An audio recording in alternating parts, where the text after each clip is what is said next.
Hello students, आज के इस वीडियो लेक्चर में हम बात करेंगे माइटोकॉन्ड्रिया के बारे में, यानी कि सूत्रकणिका के बारे में।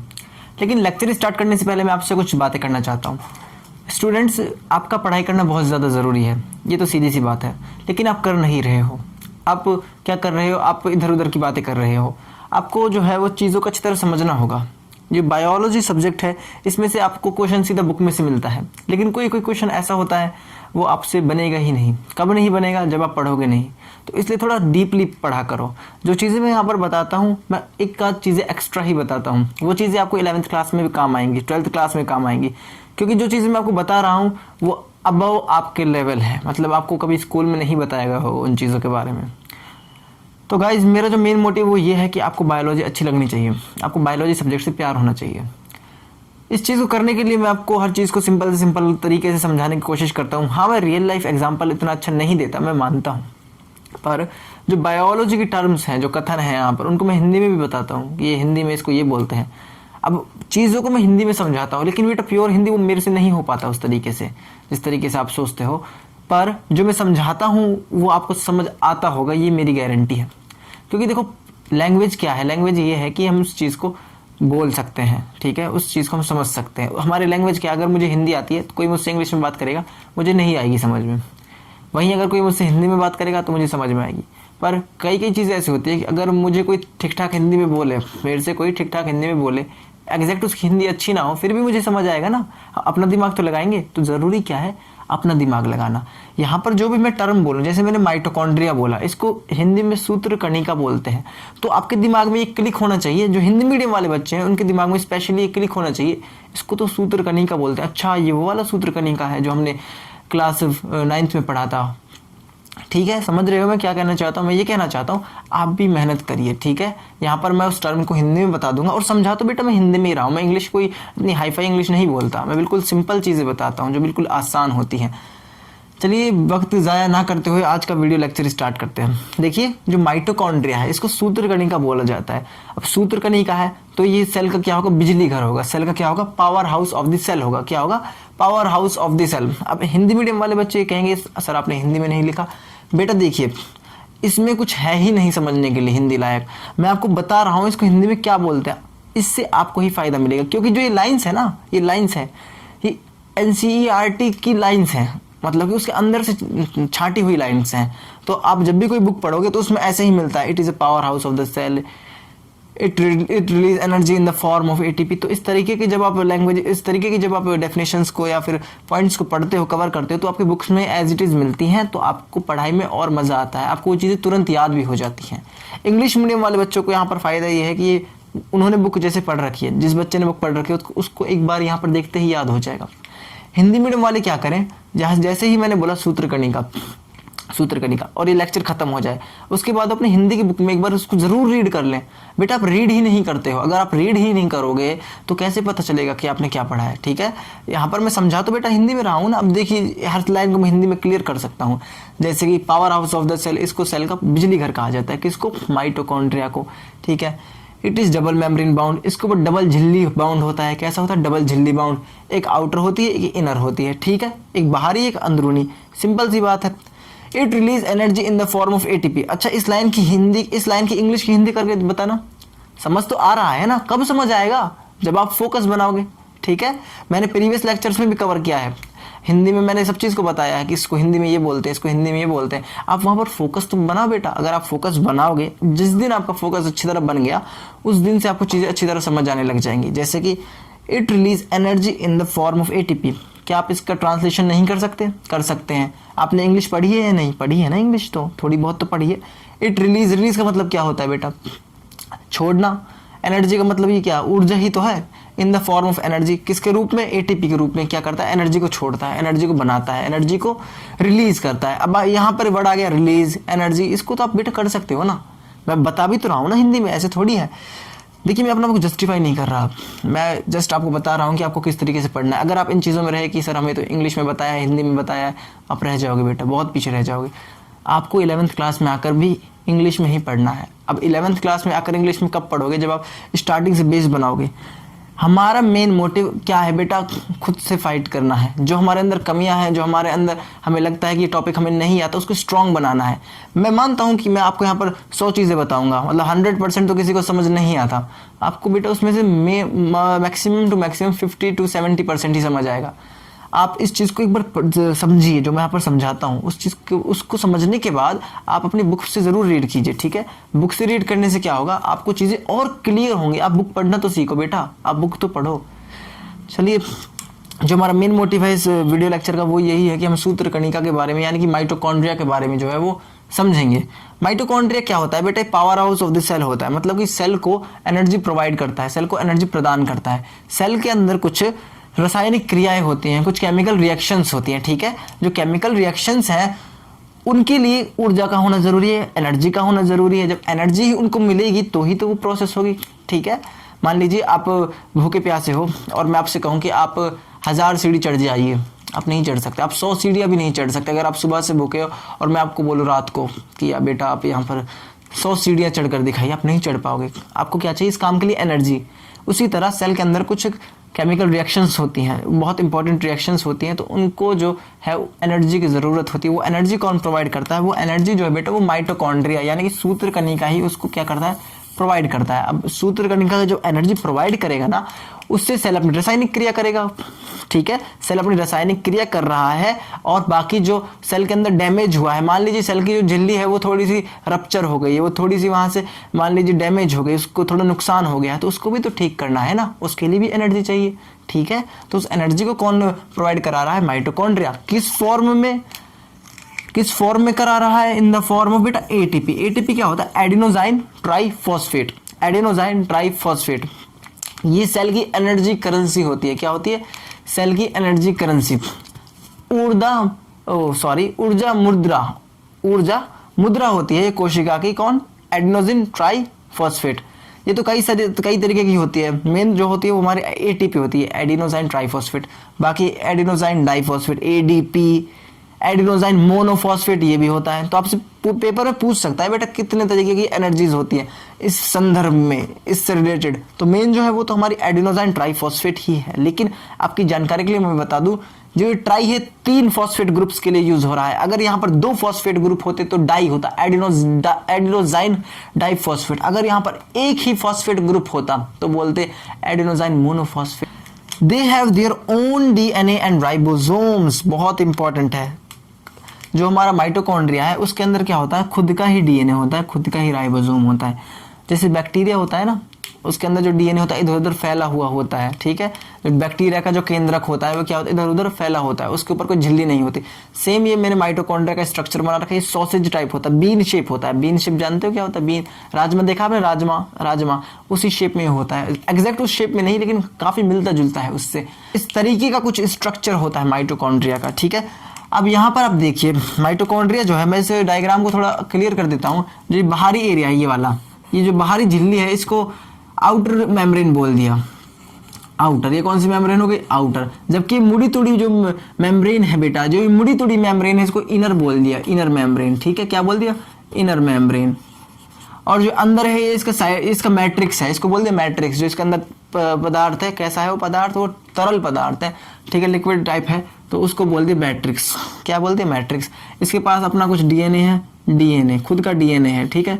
अब इसके पास खुद का डीएनए है तो खुद भी ये रेप्लिकेट कर सकती है, खुद ही क्या कर सकती है? 1 से 2 बन सकती है। क्या कर सकती है? 1 से 2 बन सकती है सेल की आवश्यकता के अनुसार।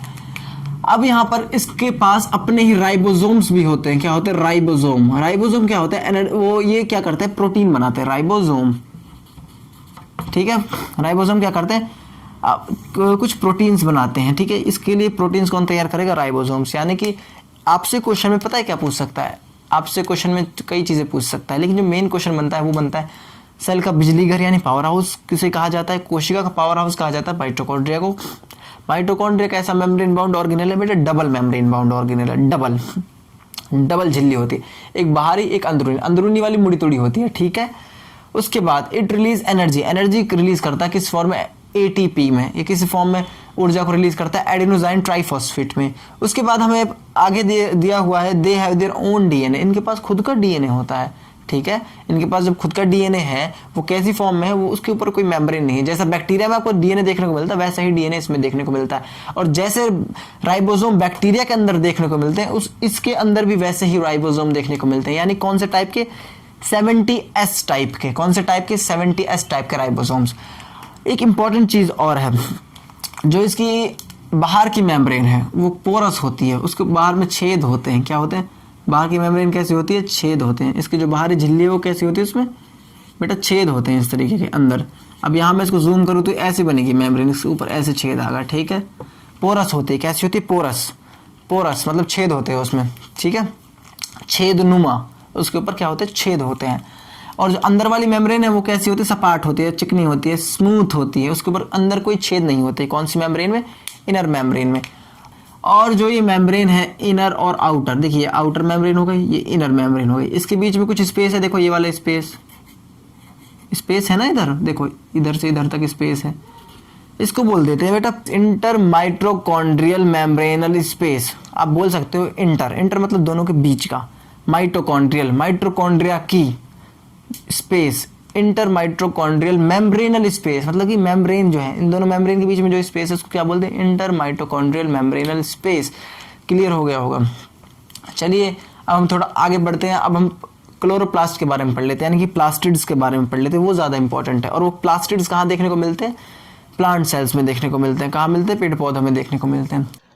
हेलो एवरीवन, आज के इस वीडियो लेक्चर में हम बात करेंगे प्लास्टिड्स के बारे में, यानी कि लवक। ठीक है, जो ये लवक है, ये प्लास्टिड्स हैं, ये हमें किस में देखने को मिलते हैं, ये हमें मेनली देखने को मिलते हैं बेटा प्लांट्स में। कहाँ देखने को मिलते हैं, प्लांट्स में। और ये 3 तरीके के होते हैं। कितने तरह के, 3 तरह के होते हैं। एक है हमारा क्लोरोप्लास्ट, क्लोरोप्लास्ट जो ग्रीन कलर का होता है, ग्रीन दिखाई देता है, जिसको हिंदी में हरित लवक बोलते हैं। और एक होता है हमारा क्रोमोप्लास्ट जो कलर प्रोवाइड करता है। जैसे कि आपने देखा होगा जो फ्लावर्स वगैरह होते हैं, जो फ्लावर वगैरह होते हैं वो किस तरीके के होते हैं, अलग अलग कलर के होते हैं। जो वो कलर होता है ना अलग अलग, जैसे कोई फ्लावर रेड है, कोई ब्लू है, कोई ग्रीन है। ये क्यों होता है, ये होता है क्रोमोप्लास्ट की वजह से। ठीक है, जो हमारा आम है उसका कलर कैसा होता है, येलो और रेड। ठीक है, येलो और रेड को मिक्स कर दो, कुछ ऐसा कलर आता है। हमारे आम का जो होता है, मैंगो जो है, उसमें भी यही पिगमेंट्स होते हैं। कौन से वाले, क्रोमोप्लास्ट वाले, इसलिए उसका कलर ऐसा होता है। चलिए, और जो हमारा फूड स्टोरेज का काम करेगा, फूड स्टोरेज का काम करेगा, वो कौन करेगा बेटा, फूड स्टोरेज का जो काम करता है वो करता है हमारा ल्यूकोप्लास्ट, यानी अवर्णीय लवक, अवर्णी लवक। और क्रोमोप्लास्ट वर्णी लवक। ठीक है, जो ल्यूकोप्लास्ट है ये फर्दर 3 तरीके का होता है, लेकिन हमें वो 3 तरीके का पढ़ने की ज़रूरत नहीं है। क्यों नहीं है सर, आप तो एक्स्ट्रा पढ़ाते हो, लेकिन ये क्यों नहीं पढ़ा रहे बेटा। देखो, उसको पढ़ना भी बिल्कुल ज़रूरी नहीं, क्योंकि बहुत ज़्यादा डिटेल हो जाएगा, इतना नहीं पूछता आपके टेस्ट में। हाँ, ये चीज़ पूछ सकता है कि ल्यूकोप्लास्ट किस किस चीज़ को स्टोर करता है। ल्यूकोप्लास्ट किस चीज़ को स्टोर करता है, वो करता है बेटा फूड को। फूड यहाँ पर जो हमारा प्रोड्यूस होगा वो मेनली कितने तरीके का होगा बेटा, फूड जो यहाँ पर प्रोड्यूस होगा वो मेनली होगा हमारा 3 तरीके का। हमारे पास कौन कौन सा फूड हो सकता है बेटा, देखो मेन जो फूड होते हैं ना वो 3 तरीके के होते हैं जो हमारे पास हमें चाहिए। एक तो होते हैं प्रोटीन्स, मतलब ऑर्गेनिक मटेरियल होते हैं, ठीक है, जो हमारी बॉडी के लिए ज़रूरी है। लेकिन हम बात करें प्लांट की, तो प्लांट को भी वही चीज़ चाहिए होती है जो हमें चाहिए होती है काफ़ी हद तक। कुछ प्रोटीन्स चाहिए होती है, ठीक है, कुछ प्रोटीन, कुछ फैट चाहिए होते हैं। क्या चाहिए होता है बेटा, फैट, प्रोटीन्स, वसा, और क्या चाहिए होता है बेटा, अमाइलेज, सॉरी स्टार्च, क्या बोलते हैं इसको, स्टार्च। ठीक है, starch, complex form of sugar, complex form of sugar, sugar की जटिल फॉर्म है ये। ठीक है, शुगर की जटिल फॉर्म है, यानी उसका जटिल रूप है ये, कौन, स्टार्च। क्या क्या चाहिए होता है हमारे प्लांट को, प्रोटीन, फैट और स्टार्च। इन तीनों को कौन बनाता है, कौन स्टोर रखता है अपने पास, वो रखता है ल्यूकोप्लास्ट। कौन रखता है, ल्यूकोप्लास्ट। किसको स्टोर करता है, प्रोटीन को, फैट को, स्टार्च को। Which of the following plastid contains protein, fat and starch, then आपको आंसर देना है ल्यूकोप्लास्ट। ठीक है, इस तरीके का क्वेश्चन भी आपसे पूछ सकता है। अच्छा, जो हम यहाँ पर पढ़ेंगे बेटा वो मेनली हम पढ़ेंगे इसके बारे में, क्लोरोप्लास्ट के बारे में, और बिल्कुल अच्छे से समझ आएगा आपको, ये मेरी गारंटी है। क्यों समझ में आएगा, अगर आपने इससे पिछला वाला लेक्चर देखा हो जिसमें मैंने माइटोकॉन्ड्रिया, सूत्रकणिका को कवर किया था, उधर मैंने बहुत सारी चीज़ें बताई थी। वो सारी चीज़ें, लगभग वो सारी चीज़ें इधर अप्लाई होती हैं, इधर लगती हैं वो सारी चीज़ें। इधर ही ऐसा ही है जैसा हमने पहले पढ़ा था। इसके पास भी डबल मेम्ब्रेन बाउंड, ये भी डबल मेम्ब्रेन बाउंड है, ठीक है। ये कैसा है, डबल मेम्ब्रेन बाउंड ऑर्गेनेली है। इसके पास खुद के डीएनए है, इसके पास खुद के राइबोसोम्स है, जैसे हमने माइटोकॉन्ड्रिया का पढ़ा था वैसा ही इसका है। और ये ज़्यादातर किस में देखने को मिलता है, प्लांट्स में देखने को मिलता है। चलिए गाइज हम इसको थोड़ा और डिटेल से पढ़ लेते हैं। लेकिन गाइज आगे बढ़ने से पहले हम थोड़ा इसको देख लेते हैं एक इंपॉर्टेंट चीज़ के बारे में, वो आपको एग्जाम में पूछ सकता है, बहुत ज़्यादा इंपॉर्टेंट है। वो है इनका कलर, इनका रंग कैसा होता है। क्लोरोप्लास्ट का जो कलर होता है वो कैसा होता है बेटा, ग्रीन होता है। क्लोरोप्लास्ट का कलर कैसा होता है बेटा, ग्रीन होता है। कैसा होता है, ग्रीन, हरा होता है, ठीक है। क्लोरोप्लास्ट का कलर कैसा होता है, ग्रीन, ठीक है। और जो हमारा क्रोमोप्लास्ट है, क्रोमोप्लास्ट ये रंग बिरंगा होता है। कैसा होता है, रंग बिरंगा, कलर्ड। ये होता है कलर्ड, मल्टी कलर, कई सारे कलर होते हैं, ठीक है। कैसा भी हो सकता है, डिपेंड करता है कौन सा क्रोमोप्लास्ट प्रेजेंट है। ये भी कई तरीके के होते हैं, ठीक है। जैसे कैरोटिनॉइड्स होते हैं कुछ, ये कई तरीके का होता है, उसके बारे में हम बाद में बात करेंगे कभी टाइम मिलेगा। तो फिलहाल आप ये समझिए कलर्ड होता है। अब क्रोमो, आप यहाँ समझे थे क्रोमो, क्रोम।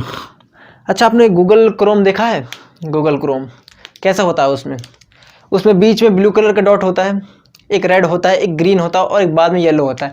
गूगल क्रोम अगर आपने देखा हो तो क्रोम का मतलब क्या होता है बेटा, बसंत, बसंत, ठीक है।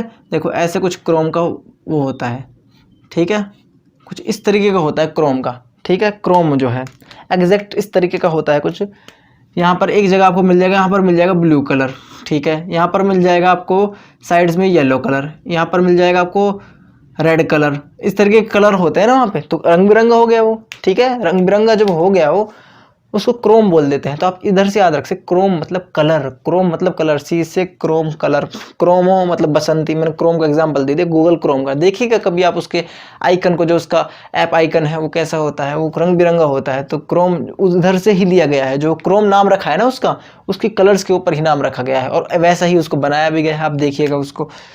और जो ल्यूकोप्लास्ट होता है बेटा, इसका कलर होता है वो वाइट होता है। ये बहुत ज़्यादा इंपॉर्टेंट है, सबसे ज़्यादा तो यही इंपॉर्टेंट है। इसका कलर कैसा होता है, वाइट। वाइट तो समझते हो, इसका कलर कैसा होता है, वाइट। इनमें से वाइट कलर का कौन सा होता है, ल्यूकोप्लास्ट। ग्रीन कलर का कौन सा होता है, क्लोरोप्लास्ट।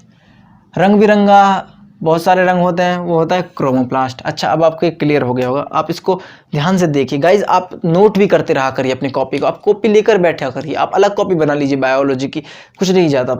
आप एक अलग कॉपी बनाइए, जो मैं यहाँ पर पढ़ाता हूँ उसको शॉर्ट्स में लिख लीजिए, शॉर्ट में लिख लीजिए। फिर जब आप चैप्टर पढ़ोगे, देखिए आप ऐसा करिए, मैं आपको सबसे अच्छा एग्जाम्पल देता हूँ, सबसे अच्छा तरीका बताता हूँ पढ़ने का।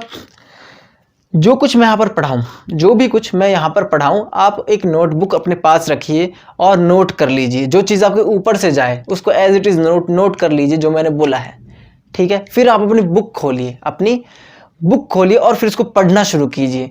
बेटा बायोलॉजी जो सब्जेक्ट है उसमें से 20 से 25 क्वेश्चन पूछे जा रहे हैं AMU में, ठीक है। जामिया में काफ़ी है उसका वेटेज, फिर भी 20 क्वेश्चन बेटा कम नहीं होता।